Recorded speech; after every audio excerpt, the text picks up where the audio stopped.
Bonjour à tous et bienvenue sur LGDA. Je profite de cette vidéo pour vous adresser mes meilleurs vœux. Que du bon pour l'année 2023, la santé, bonheur, les amours, l'argent, tout ce que vous voulez. J'espère que vous allez bien, que vous avez passé de bonnes fêtes. Moi ça va très bien. Je commence à m'initier un petit peu à la conduite de drone. Comme vous voyez, ça se passe pas forcément très bien. Mais je persévère. Donc en attendant, je vais continuer à vous faire des vidéos par contre. Vous comprenez pourquoi. Donc aujourd'hui, nous allons faire une vidéo parce qu'il y a 2 ans, en allant à la montagne, à la campagne, voir les animaux, cueillir des champignons, etc. Je sais, tout le monde s'en fout, mais bon, je tiens à le préciser. J'ai fissuré mon carter d'huile. Ouais, ça c'est la grande loose. En plus, je m'en suis pas rendu compte forcément de suite. J'ai roulé jusqu'à chez moi. À 1 km de chez moi, j'ai eu le voyant d'huile, pression d'huile en rouge qui s'est allumé. Donc là, ça veut dire qu'il reste très peu d'huile dans le carter, hein. Donc j'ai continué quand même jusqu'à chez moi et regardez ce que j'ai vu. Ça se passe de commentaires. J'ai vu cette énorme flaque d'huile en dessous de la voiture.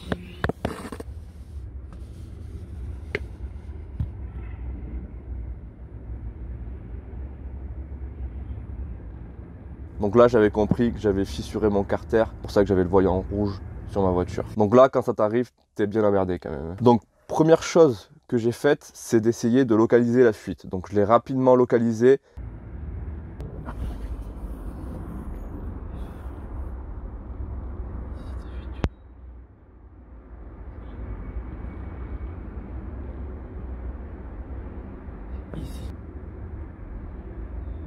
Et pour ma part, on se rend compte que j'ai de la chance. J'ai pas un gros trou dans le carter. Mon carter s'est pas ouvert en deux. Toute l'huile n'a pas coulé d'un coup. Parce que si c'était le cas, moi j'aurais rapidement serré mon moteur et je n'aurais même pas pu revenir jusqu'à chez moi.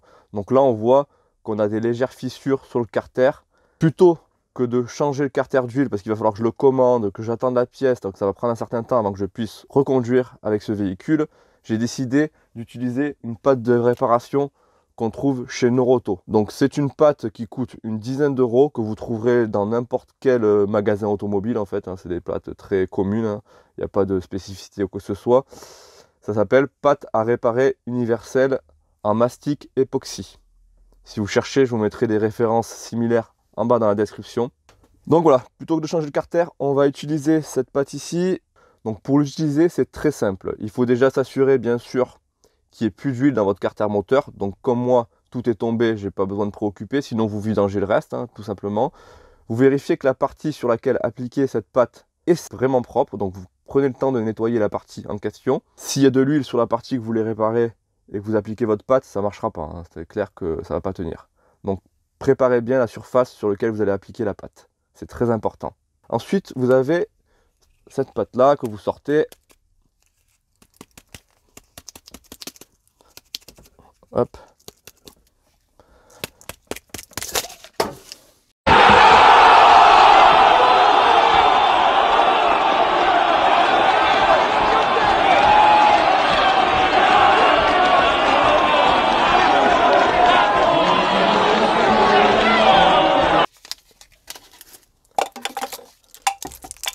Ça se présente de cette manière-là. Donc vous coupez un petit bout, vous malaxez un petit peu la pâte un certain temps et vous venez appliquer dessus. Il faut la laisser sécher 10 à 20 minutes et normalement c'est assez sec. Je ne vais pas le faire ici. Mais...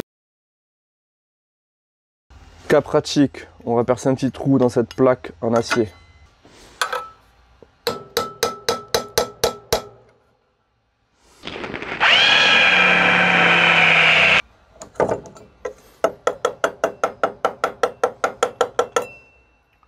La pièce est trouée. On va reboucher le trou avec la pâte époxy. J'ai appris un truc, c'est qu'on aime bien reboucher les trous sur cette chaîne de toute façon.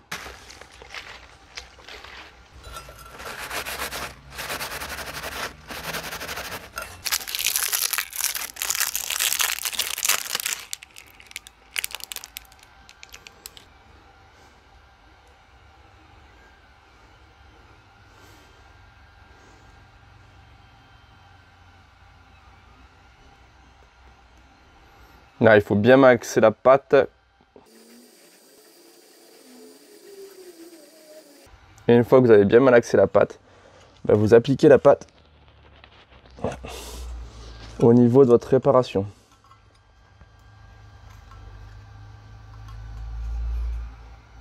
Pas besoin que ce soit beau, hein. Faut juste que le trou soit rebouché.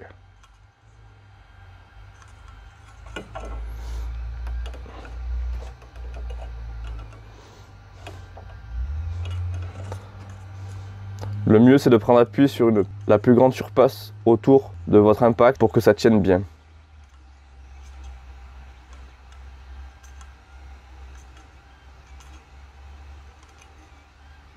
Donc derrière, elle a bien pénétré, hein.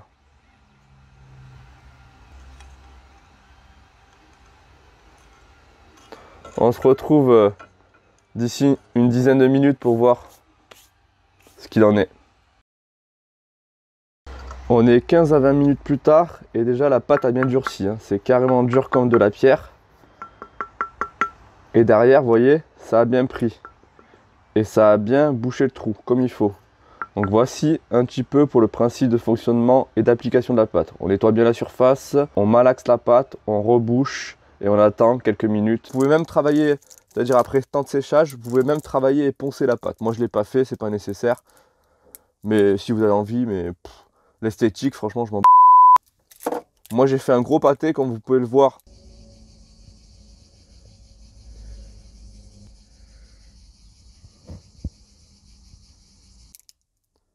C'est pas très propre, mais bon, on va voir si ça tient. Une fois que vous avez appliqué cette pâte et qu'elle a séché, bien sûr, vous remettez le volume d'huile moteur nécessaire à votre véhicule, hein. Ne pas oublier de repartir avec de l'huile, hein, c'est important. Vous vérifiez qu'il n'y a pas de fuite et vous pouvez repartir s'il n'y a pas de fuite.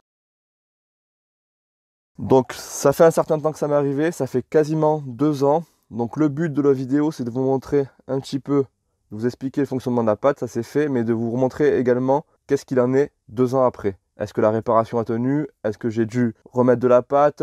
Est-ce que j'ai dû changer mon carter parce que c'était finalement de la merde? Donc on est 2 ans après. Première chose qu'on va faire, c'est regarder notre niveau d'huile. C'est un bon indicateur si votre niveau d'huile n'a pas bougé en 2 ans. C'est que vous n'avez pas de fuite. Donc forcément qu'en bas, la réparation doit tenir bon. Donc ce qu'on fait, c'est qu'on regarde. Donc là, au niveau du volume d'huile, on est bon, hein. Au niveau de la jauge, on est entre le min et le max, c'est parfait. On est au même niveau que la dernière fois, si je me souviens bien. Donc là, je pense que la réparation a tenu. On va aller voir en bas sous le véhicule qu'est-ce que ça donne. Donc on voit notre fameux pâté, hein, c'est pas très beau ce que j'ai fait, mais à la limite on s'en fout. Il y a quand même un peu d'huile, donc je pense que c'est pas forcément étanche à 100%. Par contre, au niveau du volume, ça n'a pas bougé, donc ça fait le taf quand même. C'est quand même intéressant quand même. Plutôt que de commander un carter à 100 €, si vous avez ce genre de choses, de faire juste ça avec une pâte à 10 € que vous trouvez chez Noroto, ça peut vous dépanner. Ça peut être temporaire, comme moi, ça fait 2 ans là, que je l'ai et j'ai pas touché. Et pour information, je suis allé au contrôle technique là récemment avec la pâte et la réparation de mon carter sans avoir changé le carter et ça passe le contrôle technique. Ce que j'ai fait, c'est que j'ai mis un peu de nettoyant frein, j'ai nettoyé pour pas que ce soit visible et c'est passé, hein. Donc contrôle technique, c'est vraiment l'absence d'huile au niveau du carter. S'il y a une fuite assez conséquente, ils vont vous refuser le contrôle technique, mais là c'est pas le cas. Donc la réparation, malgré cela, elle a tenu 2 ans, elle a passé le contrôle technique, donc c'est pas mal quand même. Donc en conclusion, ce qu'on peut dire, c'est que ça a coûté une dizaine d'euros. Ça a permis de faire le taf, j'ai pas de fuite d'huile, je peux rouler quotidiennement avec la voiture, je n'ai aucun problème. Donc si vous avez ce genre de fissure, attention, hein, si vous avez un énorme trou dans le carter ou ça fait un gros trou dans le carter, ce n'est même pas la peine d'envisager ce genre de réparation. Dans mon malheur, j'ai eu la chance, moi, c'était juste 1 ou 2 fissures dans le carter, j'ai appliqué ma pâte, ça a tenu, c'était bon. Par contre, ne faites pas le con, hein, si vous avez un gros trou, un gros impact dans le carter, ça ne marchera pas bien sûr. C'est évident, n'allez pas acheter de la pâte, procéder directement au changement du carter, quoi. En plus, c'est que si vous avez un gros trou, c'est qu'il y a un risque que vous arrivez à faire une réparation, c'est qu'il y a un risque que tout pète et que ça s'écoule sur la route et là vous êtes baisé complet. Donc voilà, pâte, ok, mais sur des petites réparations sur le carter d'huile, pas sur des grosses réparations. La vidéo touche à sa fin, j'espère qu'elle vous a plu. Le petit pouce bleu et n'oubliez pas de vous abonner et activer la petite cloche. Moi je vous dis à très bientôt sur LGDA.